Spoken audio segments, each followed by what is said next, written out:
पटना के नौबतपुर गांव में चल रही बागेश्वर धाम के पंडित धीरेन्द्र शास्त्री की हनुमंत कथा के दिन जैसे जैसे आगे बढ़ रहे हैं वैसे वैसे वहां पर भीड़ भी बढ़ती जा रही है। कथा चौथे दिन भी पंडित धीरेन्द्र शास्त्री के दरबार में हाजिरी लगाने वाले लाखों की संख्या में श्रद्धालु पहुंचे,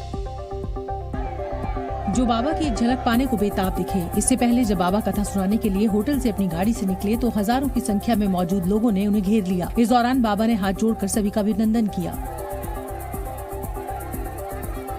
इसके बाद जब बाबा कथा पंडाल में पहुंचे तो वहां पहले से ही लाखों की संख्या में लोग बैठे नजर आए। जहां भी नजर गई वहां लोगों का भारी हुजूम दिखाई दिया। अब देख लीजिए, ये पंडाल है जो 3.5 लाख वर्ग स्क्वायर फीट में बना हुआ है।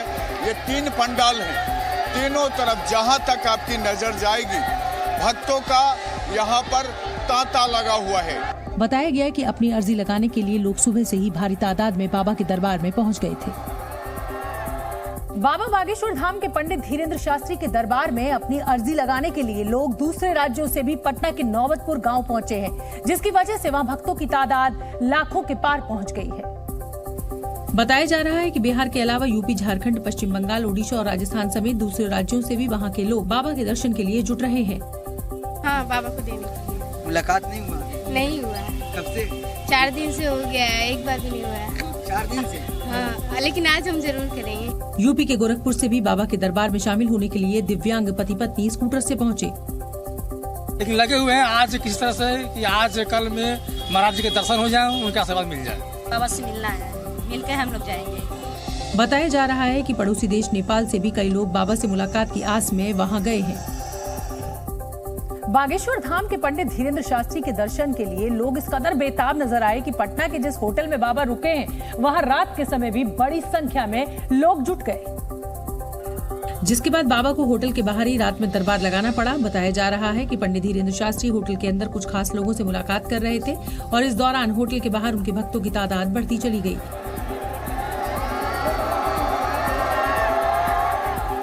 होटल के बाहर मौजूद भक्तों ने राम नाम के जयकारे लगाए और बाबा को दर्शन के लिए पुकारने लगे। भक्तों की आवाज सुनकर बाबा भी होटल के बाहर आए और वहीं गेट पर दरबार लगा लिया। इसके बाद बाबा ने भक्तों की मांग पर उन्हें भजन सुनाए।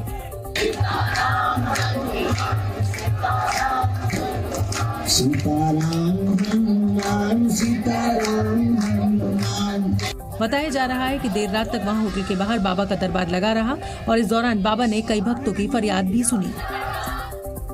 पंडित धीरेन्द्र शास्त्री के दरबार में जहां भक्तों की भीड़ बढ़ती जा रही है तो वहीं बिहार की सियासत ने भी रफ्तार पकड़ ली है। बिहार सरकार में मंत्री तेज प्रताप यादव ने एक बार फिर पंडित धीरेन्द्र शास्त्री पर निशाना साधा और उन्हें बाबा मानने से इनकार कर दिया। तेज प्रताप यादव ने दावा किया कि बाबा के बहाने सियासी एजेंडा चलाया जा रहा है। ये पॉलिटिक्स है पूरे तरीके से। इस देश को तोड़ने के लिए ये पॉलिटिक्स रची जा रही है और आरएसएस बजरंग दल के जरिए और कौन कौन सेना के जरिए हमको गाली दिलवाने का काम कर। इस बीच आरजेडी अध्यक्ष लालू प्रसाद यादव ने भी पंडित धीरेन्द्र शास्त्री पर निशाना साधा। आरजेडी नेता जगदानंद सिंह ने भी तंज कसते हुए कहा कि मदारी जहां खेल दिखाता है वहां भीड़ होती ही है।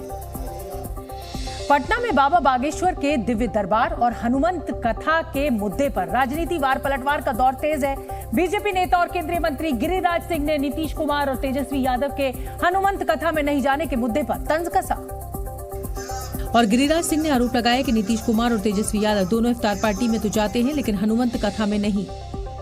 वोट बैंक की राजनीति करने वाले लोग, इनको सनातन में तो जात पात कर ही लेंगे, काम चल जाएगा, लेकिन उधर तो पक्का टोपी पहनना पड़ेगा, इफ्तार में जाना पड़ेगा, तभी वोट मिलेगा। गिरिराज सिंह का ये बयान तेजस्वी यादव के उस बयान के बाद सामने आया जिसमें तेजस्वी ने कहा था कि वो वहीं जाते हैं जहां जनता का भला हो। हमारा एकमात्र लक्ष्य है कि जनता का जहां भलाई हो वहीं हम अपना समय देते हैं। इससे पहले तेजस्वी यादव को हनुमंत कथा में शामिल होने का आयोजकों की तरफ से निमंत्रण भी दिया गया था, जिस पर उन्होंने जाने से इनकार कर दिया। एक तरफ जहां पंडित धीरेन्द्र शास्त्री के दरबार में लाखों लोगों की भीड़ उमड़ रही है तो वहीं दूसरी तरफ दरबार में दिए गए उनके बयानों पर सियासत भी तेज उठी है। बाबा ने दरबार से कल एक बार फिर हिंदू राष्ट्र की हुंकार भरी थी, जिस पर सियासी दलों ने उन पर राजनीति करने का आरोप लगा दिया। जेडीयू नेता खालिद अनवर ने पंडित धीरेन्द्र शास्त्री को नसीहत दी कि वो जिस काम के लिए आए हैं सिर्फ वही करें। बिहार के लोग राजनीति करना जानते हैं, वो जिस काम के लिए आए हैं काम करें और जाएं। इस तरह का कोई पाठ पढ़ाना उनके लिए शोभा नहीं देता। बाबा के बयान पर आरजेडी ने भी उन्हें घेर लिया और मानव कल्याण की बात करने की नसीहत दी। कि बाबा और सन्यासी का मतलब होता है मानव कल्याण, संपूर्ण संसार का कल्याण, लेकिन बाबा जिस भाषा का इस्तेमाल कर रहे हैं इससे मानवता शर्मसार होता है। आरजेडी ने ये भी कहा कि बाबा में अगर दिव्य शक्ति है तो वो बिहार को विशेष राज्य का दर्जा दिलवाएं। प्रधानमंत्री मोदी ने आज 71,000 युवाओं को रोजगार का तोहफा दिया। प्रधानमंत्री मोदी ने रोजगार मेले के तहत 71,000 युवाओं को नियुक्ति पत्र सौंपे। वीडियो कॉन्फ्रेंसिंग के जरिए जुड़कर पीएम ने 45 शहरों के 71,000 नवनियुक्त कर्मियों से बातचीत भी की है। सीबीआई ने लैंड फॉर जॉब मामले में लालू प्रसाद यादव के करीबी प्रेमचंद गुप्ता और आरजेडी विधायक किरण देवी के ठिकानों पर छापेमारी की। दिल्ली, पटना और नोएडा समेत 9 ठिकानों पर सीबीआई ने कार्रवाई की। केंद्रीय मंत्री अनुराग ठाकुर ने पाकिस्तान के हालात को लेकर बड़ा बयान दिया। उन्होंने कहा कि पाकिस्तान ने जो आतंकवाद के बीज बोए थे उसी का खामियाजा फिलहाल उन्हें भुगतना पड़ रहा है। पाकिस्तानी सरकार को आतंकवाद के खिलाफ कड़ा प्रहार करना चाहिए। नासिक के त्र्यंबकेश्वर मंदिर में मुस्लिम युवकों के जबरन घुसने का मामला सामने आया। मुस्लिम युवकों ने मंदिर में हरी चादर चढ़ाने की कोशिश की। डिप्टी सीएम देवेंद्र फडणवीस ने घटना का संज्ञान लेकर एसआईटी जांच के आदेश दे दिए हैं। कर्नाटक में बड़ी जीत मिलने के बाद कांग्रेस में मुख्यमंत्री पद को लेकर घमासान जैसी स्थिति बनती हुई दिखी तो पार्टी ने इसे साधने के लिए पूरी ताकत झोंक दी। शर्मनाक हालात से बचाने के लिए बेंगलुरु की जगह दिल्ली में हलचल तेज हो गई। और एक दिन पहले दिल्ली आने से मना कर चुके मुख्यमंत्री पद के दूसरे दावेदार डीके शिव कुमार कांग्रेस अध्यक्ष और आला कमान सोनिया राहुल से मिलने राजधानी पहुंच गए। जब तक डीके शिव कुमार दिल्ली एयरपोर्ट पहुंचते कांग्रेस अध्यक्ष खरगे के घर पर पार्टी नेताओं की हलचल तेज हो चुकी थी। मीटिंग के लिए पहुंचे नेताओं में वो भी थे जो एक दिन पहले ही बेंगलुरु से दिल्ली पहुंचे थे। बैठक में पहुंचे नेताओं ने दावा किया कि मुख्यमंत्री पद को लेकर किसी तरह का मतभेद नहीं है और प्रक्रिया पूरी होते ही ये सबको बता भी दिया जाएगा। लेकिन जैसे ही पूछा गया कि सिद्धारमैया और डीके शिव कुमार में किसे बड़ी जिम्मेदारी सौंपी जाएगी, उन्होंने जवाब देने से इनकार कर दिया। उसमें सब बात नहीं करूंगा, सुरेश को लेकर कोई बात नहीं करूंगा, नाम वाम से बात नहीं करूंगा। इन हलचलों के बीच मल्लिकार्जुन खड़गे के घर पहुंचने वालों में पार्टी के पर्यवेक्षकों के अलावा राहुल गांधी भी थे। राहुल की मौजूदगी में हुई बैठक से पहले पर्यवेक्षकों ने खड़गे को अपनी रिपोर्ट सौंप दी। लेकिन रिपोर्ट से ज्यादा सबकी नजर और सबकी चिंता डीके शिव कुमार के तेवर पर थी, जो बेंगलुरु से दिल्ली के लिए उड़ चुके थे और किसी भी वक्त खड़गे से मुलाकात करने के लिए पहुंच सकते थे। पार्टी नेताओं के माथे पर बल पड़े तो इसकी वजह खुद डीके शिव कुमार ने बेंगलुरु से उड़ान भरने से ठीक पहले दी थी। You always say Sonia Gandhi is just like a mother to me. Let us not discuss much on that. We have a lot of discussion held on that issue. She is our role model. मां की जगह आदर्श शब्द ने ली तो इसकी तपिश दिल्ली में उसी तेजी से महसूस की गई। लेकिन उनके बयान से बगावत की बू न आए और पार्टी के लिए उनके योगदान को याद रखा जाए, इसका भी उन्होंने ध्यान रखा। Done my duty. Congress party is our mother. Party के बड़े बड़े नेता दुविधा में फंसे थे कि सिद्धारमैया और डीके शिव कुमार में किसे कर्नाटक का ताज सौंपा जाए। आला कमान के बुलावे पर सिद्धारमैया एक दिन पहले ही दिल्ली में डटे हुए थे, जबकि एक दिन पहले ही डीके शिव कुमार ने जन्मदिन के मौके पर पूजा और खराब सेहत का हवाला देकर दिल्ली जाने से इनकार कर दिया था। लेकिन रात गई तो नए न्योते पर उनका इरादा भी बदल गया। You're looking so healthy today, sir. Yes, definitely had a good sleep. My BP is correct now, 130, 80. Morning I checked. इससे पहले सोनिया को आदर्श बता चुके डीके शिव कुमार ने इस बार पार्टी को मां बताया और मदर्स डे के 2 दिन बाद ड्यूटी निभाने वाले बेटे के लिए उसका फर्ज याद दिलाया। Definitely, a mother will give the child everything, whatever she needs. हालांकि जैसे ही उनसे पूछा गया कि 2 कद्दावर नेताओं में राज्य चलाने की जिम्मेदारी किसे मिलनी चाहिए, तो वो झट से निष्ठावान कार्यकर्ता बन गए। लेकिन इन बयानों से क्या ये माना जाना चाहिए कि वाकई डीके शिव कुमार को कुर्सी की कोई चाह नहीं है और पार्टी हाईकमान से मिली किसी भी जिम्मेदारी को निभाने के लिए वो तैयार हो जाएंगे? ऐसा होता तो फिर कर्नाटक का ये नाटक लंबा नहीं खींचने लगता। और खुद डीके शिव कुमार ने कई बार पार्टी अनुशासन के दायरे में रहकर दिल्ली के लिए फ्लाइट पकड़ने से ठीक पहले अपने मन के भाव संकेतों में जता दिए। My General Secretary said, DK, please you come alone. I am going alone. ऐसा कहते वक्त उन्होंने अपने फैसले का या यूं कहें कि अपने संकल्प को बताने की कोशिश की। बेंगलुरु में अपने फैसले पर वो किस तरह दृढ़ दिखे, इसे दूसरे कैमरे की नजर से एक बार फिर से देखिए और सुनिए। My General Secretary already said, DK, please you come alone. I am going alone. DK Shivakumar अपने हाव भाव और बयानों से बहुत कुछ कहते दिखे। उनके कई समर्थक इस बात को लेकर सवाल उठाते रहे कि सिद्धारमैया के पास ज्यादा विधायक होने के दावे का आधार क्या है। यही वजह रही कि जब भी डीके शिव कुमार ने उनके समर्थक विधायकों की संख्या को लेकर पूछा गया तो उन्होंने सभी विधायकों की जीत को अपने नेतृत्व में मिली जीत और हर विधायक को पार्टी और अपना विधायक बताया। हालांकि सीक्रेट वोटिंग के नतीजे और पर्यवेक्षकों की रिपोर्ट को ध्यान में रखकर उन्होंने सेफ कार्ड खेलने में भी देरी नहीं की। Numbers is for elections, public elections. हालांकि इतने साफ संकेतों को बागी राह से जोड़े जाने को उन्होंने तपाक से खारिज भी किया। Whether they like me, whether they doesn't like me, I am a party president. I am a responsible man. I have to look everyone in a same eyes. I will not backstab also. I will not blackmail also. अंत में सवाल यही आया, कौन बनेगा मुख्यमंत्री, जिसके नेतृत्व में पार्टी ने हार का स्वाद चखा या जिसके सिर पर जीत का सेहरा बंधा। Party will give me responsibility. Why should I worry about it? If I am eligible, they will give. Why to worry on that? DK Shivakumar खुद को मुख्यमंत्री पद के लिए सबसे योग्य बताते दिखे तो कांग्रेस में जाति के आधार पर कुछ और नेताओं की दावेदारी भी सामने आने लगी। ऐसे में हालत एक अनार और 100 बीमार जैसी हो गई। इसकी एक झलक कर्नाटक के तुमकूर में दिखी, जहां दलित समुदाय के कई लोग अपने समुदाय के कांग्रेस विधायक जी परमेश्वर के समर्थन में सड़कों पर उतर आए।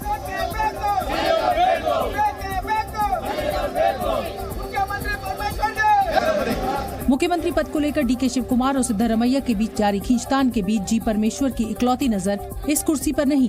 कांग्रेस से चुनकर आए 135 विधायकों में 34 लिंगायत समुदाय से हैं। 2024 लोकसभा चुनावों को ध्यान में रखकर लिंगायत समुदाय ने भी अपने समुदाय का मुख्यमंत्री बनाने की मांग तेज कर दी है और इसके लिए अखिल भारतीय वीरशैव महासभा ने कांग्रेस अध्यक्ष खड़गे को चिट्ठी भी लिख डाली। इस चिट्ठी के पीछे दावणगेरे दक्षिण से जीतने वाले 91 साल के शिव शंकरप्पा को माना जा रहा है, जो इस संस्था के अध्यक्ष हैं। कर्नाटक में मुख्यमंत्री पद को लेकर भले ही घमासान जारी हो, लेकिन इस जीत ने कांग्रेस पार्टी में उत्साह तो भर ही दिया है और यही वजह रही कि कुछ दिन पहले तक विपक्ष की एकता को जरूरी बताने वाली कांग्रेस बंगाल में ममता बनर्जी के खिलाफ दिखने लगी और इसके लिए बहाना बनाया उस ट्वीट को जिसमें ममता बनर्जी ने कर्नाटक में बीजेपी की हार को क्रूर अधिनायकवाद की हार तो बताया, लेकिन कांग्रेस और राहुल को श्रेय देने के नाम पर चुप्पी साध ली। कर्नाटक में जीत कांग्रेस पार्टी की, ना कांग्रेस पार्टी की नाम, ना हमारे नेता राहुल जी की नाम उनको जुबान में नहीं आई। ममता और कांग्रेस के बीच ये नया झंझट तब शुरू हुआ जब बंगाल की मुख्यमंत्री ने कांग्रेस की मजबूत सीटों पर उन्हें समर्थन देने की बात कही, लेकिन इसके साथ ही ममता ने ये शर्त भी जोड़ डाली कि कांग्रेस को भी दूसरे दलों का समर्थन करना होगा। इसी के बाद अधीर रंजन चौधरी ने कांग्रेस के बढ़ते प्रभाव से टीएमसी के डरे होने का दावा कर दिया। आज जब कांग्रेस पार्टी की जीत हुई तब उनको ये लगने लगी कि बिना कांग्रेस बंगाल में उनको आगे बढ़ना मुश्किल होगी। कर्नाटक विधानसभा चुनाव के नतीजे आ चुके हैं। कांग्रेस को पूर्ण बहुमत मिल चुका है, लेकिन बेंगलुरु की जयनगर विधानसभा पर मिली हार कांग्रेस को पच नहीं रही है, क्योंकि जयनगर विधानसभा सीट पर बीजेपी ने कांग्रेस को सिर्फ 16 वोटों से मात दी है। इस हार के बाद कांग्रेस ने बेंगलुरु साउथ के सांसद तेजस्वी सूर्या और पद्मनाभ नगर के विधायक आर अशोक पर धांधली का आरोप लगाया है। कांग्रेस का आरोप है कि सूर्या और अशोक ने दबाव में प्रशासन से रिकाउंटिंग करवाई और बीजेपी उम्मीदवार सीके राममूर्ति को जिताया गया। कांग्रेस का कहना है कि उसकी उम्मीदवार सौम्या रेड्डी 160 वोटों से जीत चुकी थी, लेकिन बीजेपी नेताओं के दबाव में रिकाउंटिंग करवाई गई। रिकाउंटिंग के बाद निर्वाचन अधिकारी ने बीजेपी उम्मीदवार सीके राममूर्ति को 16 वोट से विजयी घोषित किया। काउंटिंग और रिकाउंटिंग के विवाद में डमी कैंडिडेट का भी एंगल सामने आया है। चुनाव आयोग के आंकड़ों के मुताबिक कांग्रेस और बीजेपी दोनों ही पार्टियों के उम्मीदवारों के नाम से मिलते जुलते नाम वाले उम्मीदवार मैदान में थे। कांग्रेस की सौम्या रेड्डी के नाम से मिलती जुलती नाम वाली सौम्या ए रेड्डी नाम की उम्मीदवार को कुल 320 वोट मिले हैं और इसी तरह बीजेपी कैंडिडेट सीके राममूर्ति से मिलते जुलते नाम वाले बी राममूर्ति को 203 वोट मिले हैं। कांग्रेस के नेताओं का कहना है कि अगर डमी कैंडिडेट नहीं होते तो उनकी उम्मीदवार सौम्या रेड्डी ही जीतती। कांग्रेस ने जयनगर सीट पर काउंटिंग में धांधली का आरोप लगाते हुए कोर्ट में जाने की बात भी कही है। नए संसद भवन का उद्घाटन इसी महीने के अंत तक हो सकता है। प्रधानमंत्री मोदी 28 मई को नए संसद भवन का उद्घाटन कर सकते हैं। इसी महीने मोदी सरकार के 9 साल पूरे हो रहे हैं। सूत्रों के मुताबिक इस मौके पर नई संसद का उद्घाटन हो सकता है। कांग्रेस नेता राहुल गांधी 31 मई को 10 दिनों के लिए अमेरिका जाएंगे। जानकारी के मुताबिक राहुल 4 जून को न्यूयॉर्क के मेडिसन स्क्वायर गार्डन में प्रवासी भारतीयों के साथ रैली करेंगे। गाजियाबाद में साथी वकील की गिरफ्तारी के विरोध में वकीलों ने आज गाजियाबाद कमिश्नरेट का घेराव किया। वकीलों ने सड़कों को जाम कर पुलिस के खिलाफ नारेबाजी भी की। दिल्ली के मुख्यमंत्री अरविंद केजरीवाल ने फ्री बिजली को लेकर दिल्ली और पंजाब सरकार की सराहना की है। मुख्यमंत्री केजरीवाल ने ट्वीट कर दावा किया कि पूरे देश में सिर्फ दिल्ली और पंजाब में फ्री बिजली दी जाती है। पाकिस्तान में सुप्रीम कोर्ट के खिलाफ सत्ताधारी पार्टियों का विरोध प्रदर्शन खत्म हो गया। पीडीएम ने अपनी मांगे रखते हुए धरना खत्म कर दिया, लेकिन उससे पहले जो तस्वीरें सामने आई वो पाकिस्तान के इतिहास में पहले शायद ही कभी नजर आई। ऐसा लगा मानो पूरा पाकिस्तान सुप्रीम कोर्ट के बाहर जमा हो गया हो।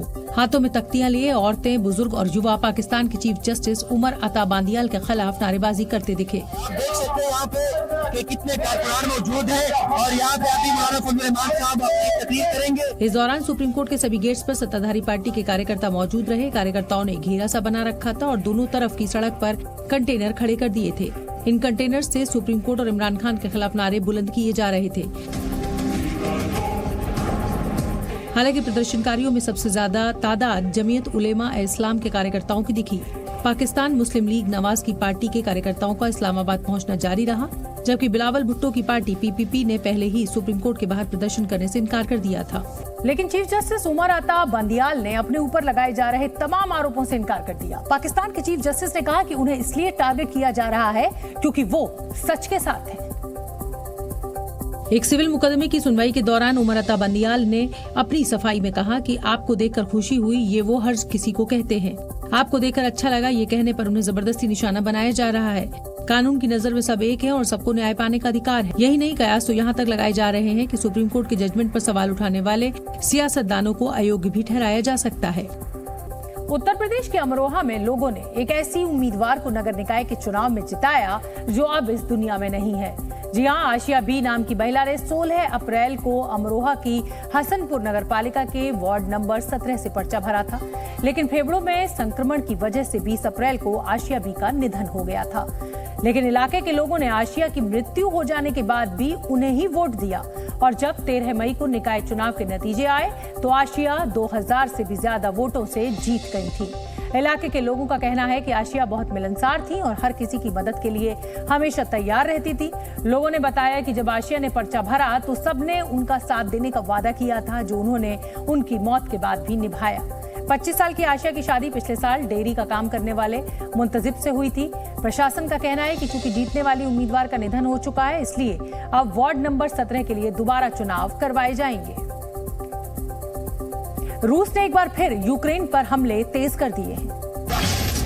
यूक्रेन के रक्षा मंत्रालय के मुताबिक बीती रात रूस ने अपने ड्रोन्स, क्रूज मिसाइल और बैलिस्टिक मिसाइल्स की मदद से एक बड़ा हमला किया। हमले की वजह से कई जगह आग लग गई। न्यूजीलैंड में 4 मंजिला हॉस्टल में आग लगने से एक बड़ा हादसा हो गया। आग में झुलसने से अब तक 6 लोगों की मौत हो चुकी है। वहीं अभी भी कई लोगों के फंसे होने की आशंका जताई जा रही है।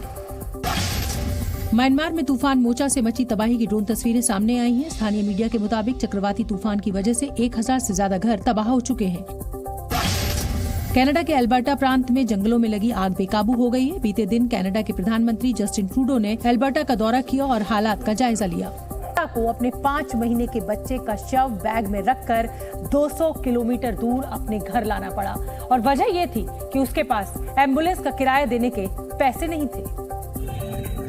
और उसे अपने जिगर के टुकड़े के पार्थिव शरीर को अस्पताल से करीब 200 किलोमीटर दूर गांव लेकर जाना था। ये घटना पश्चिम बंगाल के उत्तर दिनाजपुर जिले की है, जहां असीम देव शर्मा नाम के एक व्यक्ति के 2 जुड़वा बच्चे बीमार पड़ गए थे। दोनों को अस्पताल में भर्ती करवाया गया। बच्चों की गंभीर हालत को देखते हुए उन्हें उत्तर Bengal medical college and hospital refer किया गया, जो कि सिलीगुड़ी में है। यहाँ इलाज के दौरान एक बच्चे की मौत हो गई। जब बच्चे का शव घर ले जाने की बारी आई तो अस्पताल की तरफ से कोई मदद नहीं मिली। असीम ने जब प्राइवेट एम्बुलेंस का किराया पूछा तो उसके हाथ पैर फूल गए। যেভাবে চাচ্ছে আমার এমনি তো 16,000 টাকা চলে গেল 6 দিনে 16,000 চলে গেল। পুলিশ টাকা চাচ্ছে 8,000 টাকা চাচ্ছে তো আমার এইভাবে एम्बुलेंस से 8,000 रूपए मांगे, जो असीम की जेब के लिए एक बहुत बड़ी रकम थी। थक हार कर उन्होंने अपने बच्चे के शव को एक बैग में रखा और सिलीगुड़ी के उत्तर दिनाजपुर के कालियागंज तक बस में सफर किया। सिलीगुड़ी से रायगंज और रायगंज से कालियागंज तक असीम देव शर्मा अपने हाथ में काले रंग का बैग लेकर गांव की तरफ बढ़ रहे थे। अभी भी कालियागंज से अपने घर गांव तक पहुंचने के लिए 65 किलोमीटर का सफर बाकी था। इस सफर के दौरान उनका चेहरा भावहीन हो चुका था। हाथ में बैग था और उसमें 5 महीने के मासूम का पार्थिव शरीर। बेटे को खोने का दर्द, गरीबी और मजबूरी ने असीम को इस कदर तोड़ दिया था कि उसका चेहरा बेजान सा दिख रहा था। आंखें बर्फ सरी की जमी हुई नजर आ रही थी। कालियागंज पहुंचकर असीम ने कुछ लोगों से मदद मांगी, तब जाकर एम्बुलेंस का इंतजाम हुआ और वो गांव पहुंचे, जहां बच्चे के शव को दफनाया गया। तस्वीरों में जो काले रंग का बैग दिखाई दे रहा है, उसी में ये पिता अपने कलेजे के टुकड़े के बेजान जिस्म को रखकर गाँव लेकर पहुंचा। एक पिता के दर्द की कहानी जब मीडिया में उछली तो सरकारी महकमों पर सवाल उठे, लेकिन निष्ठुर हो चुके सरकारी महकमों के पास दिल कहाँ है? उनके पास रटे रटाई सरकारी जवाब है। নরমালি অ্যাম্বুলেন্সে এমার্জেন্সি ছাড়া কিন্তু ডেড বডিগুলো করা হয় না। হয়তো এই হসপিটাল ওনার সাথে আলোচনা হয়েছে, কোনো মনে হয় বিষয় বুঝতে বা মিউচুয়াল কমিউনিকেশন কোনো গ্যাপ রয়েছে। इसी पूरी घटना ने पश्चिम बंगाल की सियासत में तूफान खड़ा कर दिया है।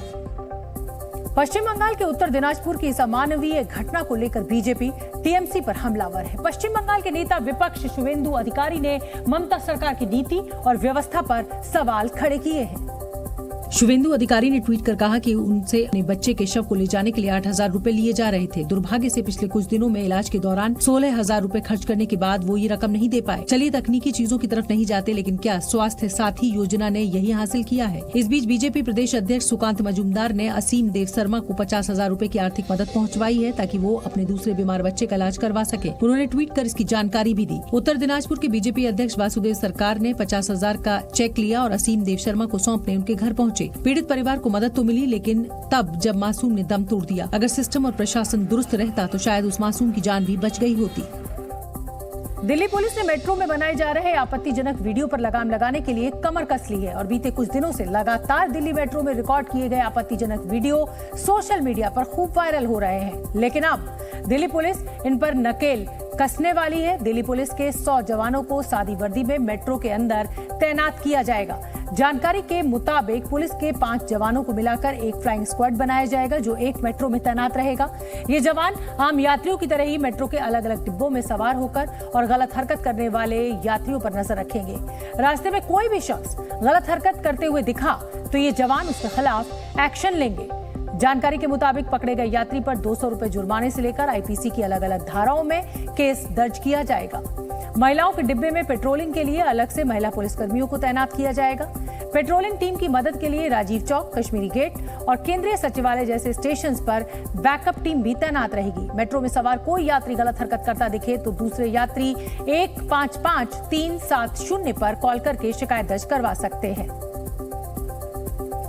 आगे बढ़ेंगे, बात करेंगे मध्य प्रदेश की और तेलंगाना की, जहां से गिरफ्तार कट्टरपंथी इस्लामिक संगठन HUT यानी हिजबुत तहरीर के 16 संदिग्ध आतंकियों से पूछताछ में एक बड़ा खुलासा हुआ है। जानकारी में सामने आया कि हिंदू से मुसलमान बने आतंकी जाकिर नाइक से ये सभी प्रभावित थे, जिनका पहले ब्रेन वॉश किया गया और फिर मुस्लिम बनाकर उन्हें लव जिहाद और धर्मांतरण के काम में लगाया गया। जिन 16 संदिग्धों को ATS ने गिरफ्तार किया था, उनमें से 10 भोपाल से थे, जिस पर मुख्यमंत्री शिवराज सिंह चौहान ने साफ किया कि ऐसी गतिविधियां वो प्रदेश में नहीं होने देंगे। ना तो लव जिहाद चलेगा, धर्मांतरण का कुचक्र चलने नहीं देंगे। हमने पहले भी सिमी के नेटवर्क को ध्वस्त किया है। वहीं मध्य प्रदेश के गृह मंत्री नरोत्तम मिश्रा ने बताया कि केंद्रीय एजेंसियों के साथ मिलकर इस पर काम किया जा रहा है। SIT को जांच के ये बिंदु भी लिया जाए। नरोत्तम मिश्रा ने दावा किया कि जाकिर नाइक के कनेक्शन की जांच की जा रही और जो भी दोषी होगा उस पर कार्रवाई होगी। इस बीच एचयूटी के गिरफ्तार किए गए संदिग्धों में से एक सौरभ से सलीम बने आतंकी के घर वालों ने दावा किया कि जाकिर नाइक के बहकावे में आकर ही सौरभ ने इस्लाम धर्म को कबूल किया था और इस काम के पीछे प्रोफेसर कमाल नाम का शख्स था। सलीम के पिता के मुताबिक 2013 में भोपाल के एक कॉलेज में पढ़ाने के दौरान कमाल ने सौरभ का ब्रेन वॉश किया, उसे जाकिर नाइक की वीडियो दिखाए और मुंबई में उसकी मुलाकात जाकिर नाइक से करवाई, जिसके बाद उसने अपना धर्म बदल दिया। मुझे जाकिर नाइक कार्यालय से एक पत्र आया था जिसमें ये सर्टिफाइड हो गया था कि ये मुसलमान हो चुके हैं। मैंने इनका कमरा खोला तो वो तो इस्लामिक साहित्य से भरा हुआ था। सलीम ने 2014 में अपनी बहनों से राखी बंधवाना बंद कर दिया था, जिसके बाद उसके पिता ने उसे घर से निकाल दिया था, लेकिन उसकी मां की अक्सर बात होती थी। जाकिर नायक के डरावने कि तुम्हें आग में झोंका जाएगा, तुम ऐसा करा जाएगा, तुम वैसा करा, तुम ऐसा करो, तुम ऐसा करो, तुम पता नहीं, हम तो फिर हम नहीं देखते। सलीम के घर वालों ने बताया कि उसने अपनी पत्नी मानसी और अपने बच्चों का भी धर्म बदलकर उन्हें मुस्लिम बना दिया था। अमेरिका के फ्लोरिडा में एक साइंटिस्ट 74 दिनों से पानी के अंदर है और इसी के साथ उन्होंने सबसे लंबे समय तक पानी के अंदर रहने का एक नया वर्ल्ड रिकॉर्ड भी बना लिया है।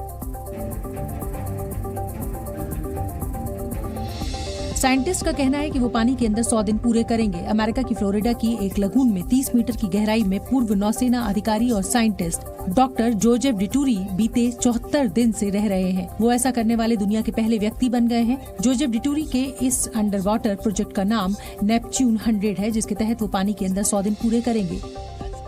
डॉक्टर जोसेफ 9 जून तक की लार्गो में एक अंडर सी लॉज में रहेंगे। ये मिशन मेडिकल और ओशन रिसर्च का हिस्सा है, जिसमें वैज्ञानिक ये देखेंगे कि लगातार पानी के अंदर इस तरह के दबाव में मानव शरीर और मस्तिष्क पर क्या प्रभाव पड़ेगा। डिटूरी का कहना है कि ये रिसर्च आने वाली पीढ़ियों के लिए काफी मददगार साबित होंगी।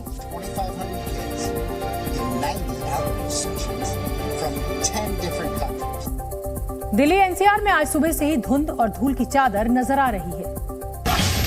दिल्ली एनसीआर में धूल भरी आंधी के कारण प्रदूषण का स्तर भी बढ़ गया है। धूल भरी आंधी की वजह से कुछ इलाकों में विजिबिलिटी भी कम दर्ज की जा रही है। लगातार बढ़ रही गर्मी और कम बारिश की वजह से ये हालात बने हैं।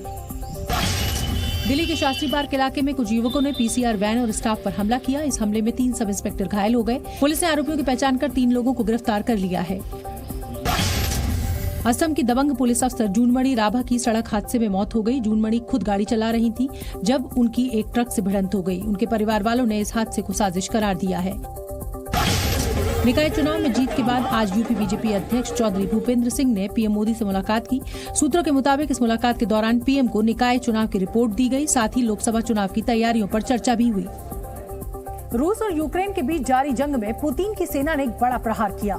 रूस के दावों की माने तो उसने यूक्रेन की स्टॉर्म शैडो मिसाइल को मार गिराया है।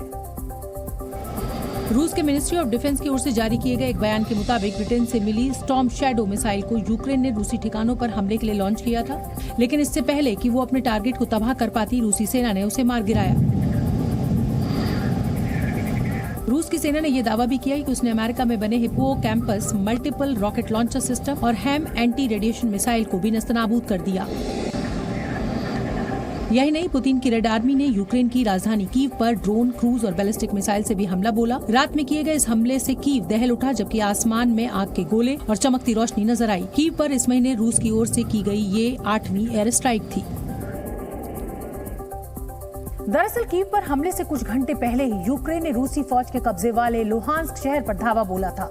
रूसी सेना के मुताबिक यूक्रेन ने यहां ग्रेनेड से धमाका किया था, जिसकी जद में एक सैलून आ गया। उसकी दरो दीवार ढह गई, छत और खिड़कियां टूटकर जमीन पर बिखर गईं। धमाका इतना भयंकर था कि 4 लोग गंभीर रूप से जख्मी हो गए। बाहर खड़ी गाड़ियों के भी शीशे टूट गए।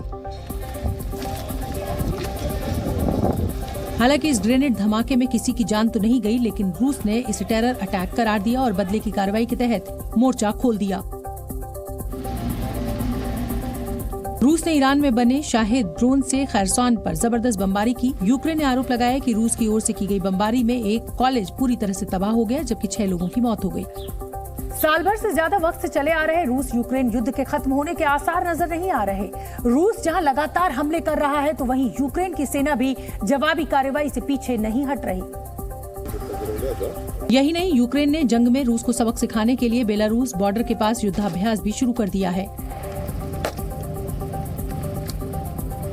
इस युद्धाभ्यास में यूक्रेन की आर्टिलरी रेजिमेंट युद्ध की तैयारियों को परखती नजर आई। यूक्रेन के टैंक बमबारी करते नजर आए, जबकि सेना के जवान दुश्मन को गोलियों से छल्ली करने की प्रैक्टिस करते नजर आए। पिछले कुछ हफ्तों में यूक्रेन ने जंग के मैदान में कई जगहों पर बढ़त हासिल की है। बाखमुत के कई सौ किलोमीटर इलाके को रूसी सेना के कब्जे से मुक्त कराया है। लिहाजा जेलेंस्की रूसी सेना को और पीछे धकेलने के लिए अपने जवानों को ट्रेन कर रहे हैं।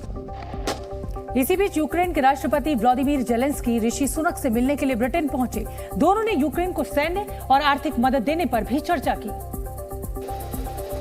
जबकि 2 घंटे चली लंबी बातचीत के बाद पीएम ऑफिस ने ऐलान किया कि ब्रिटेन जंग में रूस का सामना करने के लिए यूक्रेन को कई सौ एयर डिफेंस मिसाइल और हमले के लिए लंबी रेंज वाले ड्रोन देगा। जेलेंस्की ने सुनक से फाइटर जेट की मांग भी की, जिस पर ऋषि सुनक ने कहा कि लड़ाकू एयरक्राफ्ट बनाना आसान नहीं है। वो एयरक्राफ्ट चलाने के लिए यूक्रेन के पायलट्स को ट्रेनिंग देंगे। वहीं दूसरी तरफ ब्रिटेन के यूक्रेन को मदद देने के वादे का वहां की डिफेंस सेलेक्ट कमेटी ने विरोध किया। कमेटी ने कहा कि ब्रिटेन लगातार यूक्रेन को मदद देकर अपने हथियार खत्म नहीं कर सकता। केंद्र में नरेंद्र मोदी सरकार के 9 साल पूरे होने पर बीजेपी देश भर में बड़े कार्यक्रम करने वाली है। अब तक जो प्लान तैयार हुआ है उसके मुताबिक बीजेपी 30 मई से 30 जून तक देश के हर लोकसभा क्षेत्र में विशेष संपर्क अभियान चलाएगी, जिसकी शुरुआत 30 मई को प्रधानमंत्री नरेंद्र मोदी की विशाल रैली के साथ होगी। इस अभियान के दौरान मोदी सरकार की योजनाओं और उपलब्धियों को जनता के बीच पहुंचाया जाएगा। खासतौर पर चुनावी राज्यों जैसे मध्य प्रदेश, राजस्थान, छत्तीसगढ़ और तेलंगाना में पीएम मोदी की रैलियां होंगी। जनता के बीच जाने के लिए बीजेपी देश के प्रभावशाली व्यक्तियों जैसे खिलाड़ी, कलाकार, उद्योगपतियों और शहीदों के परिवारों से भी संपर्क साधेगी। 23 जून को श्यामा प्रसाद मुखर्जी की पुण्यतिथि पर प्रधानमंत्री नरेंद्र मोदी 10 लाख बूथों पर पार्टी कार्यकर्ताओं के साथ वीडियो कॉन्फ्रेंसिंग के जरिए संवाद स्थापित करेंगे। ग्रेटर नोएडा में 15 साल के एक बच्चे की हार्ट अटैक से मौत हो गई। 8वीं कक्षा में पढ़ने वाला ये बच्चा स्कूल में खेल रहा था, लेकिन खेलते खेलते अचानक वो बेहोश हो गया और जमीन पर गिर गया। रोहित नाम के बच्चे को जमीन पर गिरा देख वहां मौजूदा टीचर्स ने उसको होश में लाने की कोशिश की, लेकिन उसकी आंखें नहीं खुल रही थी। आखिरकार उसे एक निजी अस्पताल ले जाया गया, लेकिन डॉक्टर्स ने उसे मृत घोषित कर दिया। जलपुरा गांव के सरकारी स्कूल के प्रिंसिपल ने बताया कि 8वीं क्लास में पढ़ने वाला रोहित छुट्टी के बाद दूसरे बच्चों के साथ घर जा रहा था। तभी स्कूल के गेट के पास खेलते खेलते वो अचानक बेहोश हो गया। टीचर्स ने उसे पानी पिलाने और होश में लाने की काफी कोशिश की और इसके बाद उसे एक निजी अस्पताल में भर्ती करवाया गया, लेकिन अस्पताल पहुंचने के पहले ही रोहित की मौत हो चुकी थी। डॉक्टर्स के मुताबिक रोहित की मौत हार्ट अटैक की वजह से हुई है। 15 साल के बच्चे की हार्ट अटैक से मौत की खबर किसी के गले नहीं उतर रही है। भारतीय शेयर बाजार में आज भारी गिरावट देखने को मिली। हफ्ते के पहले दिन शानदार तेजी के बाद आज शेयर बाजार में भारी गिरावट देखने को मिली। सेंसेक्स 413 अंक टूटकर बंद हुआ, तो वहीं निफ्टी भी 112 अंक टूटकर 18,286 पर बंद हुआ। ओडिशा के जाजपुर में बंदूकों से लैस आए बदमाशों ने एक ज्वेलरी शॉप को अपना निशाना बनाया। बदमाशों ने भरी दोपहरी में दुकान पर धावा बोला और करीब 12 करोड़ के आभूषण लूटकर फरार हो गए। जमशेदपुर की पार्किंग को लेकर हुए विवाद के बाद दबंगों ने एक दुकानदार की बेरहमी से पिटाई की। पुलिस ने मामला दर्ज कर आरोपियों की तलाश शुरू कर दी है। यूपी के शाहजहांपुर में पुलिस ने ड्रग्स रैकेट का भंडा फोड़कर तस्करों से 4.5 करोड़ की ड्रग्स बरामद की। पुलिस के मुताबिक ये तस्कर इन ड्रग्स को दिल्ली, यूपी और पंजाब में सप्लाई करने के लिए ले जा रहे थे। प्रयागराज के उमेशपाल हत्याकांड के बाद से फरार चल रही माफिया अतीक अहमद की पत्नी शाइस्ता परवीन, शूटर गुड्डू मुस्लिम और शूटर साबिर के खिलाफ लुकआउट नोटिस जारी कर दिया गया है। पुलिस को खबर मिली थी कि ये तीनों विदेश भागने की फिराक में हैं। इसलिए तीनों के खिलाफ लुकआउट नोटिस जारी कर दिया गया। नोटिस जारी होने के बाद अब इनका विदेश भाग पाना इतना आसान नहीं होगा, क्योंकि लुकआउट सर्कुलर किसी भी व्यक्ति को विदेश यात्रा करने से रोकता है। इस नोटिस के जारी होने के बाद आरोपी के देश छोड़कर जाने पर पाबंदी लग जाती है। एयरपोर्ट प्रशासन को आरोपी की सारी जानकारी और पहचान बताई जाती है, ताकि अगर आरोपी एयरपोर्ट पहुंचे तो वहां तैनात अधिकारी उसको गिरफ्तार कर लें। उमेशपाल की सरेआम हत्या के बाद से ही यूपी एसटीएफ और पुलिस की टीमें इन तीनों की तलाश में जुटी है, लेकिन अब तक इनकी गिरफ्तारी नहीं हो सकी है। आरोप है कि शाइस्ता ने ही उमेशपाल की हत्या के लिए शूटर्स को पैसे दिए थे और अब अतीक की हत्या के बाद वो उसका साम्राज्य संभालने की फिराक में है। पुलिस की गिरफ्त से बचने के लिए शाइस्ता परवीन अपने बेटे असद और पति अतीक के जनाजे पर भी नहीं पहुंची थी। सरकार ने शाइस्ता पर 50,000 का इनाम रखा है, जबकि बमबाज गुड्डू मुस्लिम और शूटर साबिर पर 5-5 लाख रुपए का इनाम है। देश के बड़े शहरों में मकानों की डिमांड तेजी से बढ़ रही है। प्रॉपर्टी कंसल्टेंट एनारॉक के ताजा आंकड़े के मुताबिक वित्त वर्ष 2022-23 के दौरान देश के 7 बड़े शहरों में मकानों की बिक्री में 48% का उछाल दर्ज किया गया है। इस दौरान 7 बड़े शहरों में 3,47,000 करोड़ रुपए के फ्लैट्स बिके हैं। 2021-22 के दौरान 7 शहरों में करीब 2,78,000 फ्लैट्स बिके थे। यह आंकड़ा 2022-23 में बढ़कर 3,80,000 पर पहुंचा। प्रॉपर्टी की सबसे अधिक बिक्री मुंबई मेट्रोपॉलिटन रीजन में हुई है, जहां 46% की बढ़ोतरी दर्ज की गई है। मुंबई मेट्रोपॉलिटन रीजन में 2022-23 में 1,67,000 करोड़ रुपए की प्रॉपर्टी बिकी, जबकि 2021-22 के दौरान 1,14,000 करोड़ रुपए की प्रॉपर्टी बिकी। प्रॉपर्टी बिक्री के मामले में दिल्ली एनसीआर दूसरे नंबर पर रहा, जब 42% का उछाल देखा गया। दिल्ली एनसीआर में 2022-23 के दौरान करीब 51,000 करोड़ रुपए की प्रॉपर्टी बिकी, जबकि 21-22 में करीब 36,000 करोड़ रुपए की प्रॉपर्टी बिकी थी। तीसरे नंबर पर बेंगलुरु रहा, जहां प्रॉपर्टी बिक्री में 49% की बढ़ोतरी देखी गई।